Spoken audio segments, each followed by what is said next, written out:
Seorang hamba yang mengenal Allah semakin takut kepada Allah.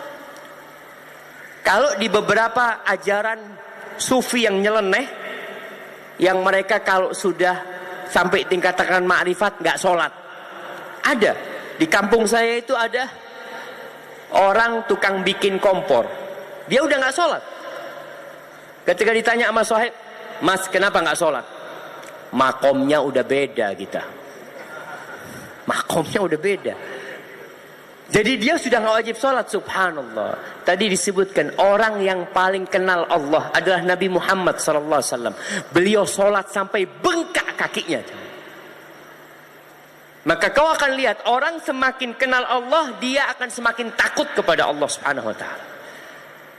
Dia akan tinggalkan yang syubhat, bahkan yang mubah-mubah dia tinggalkan karena dia takut masuk kepada yang haram.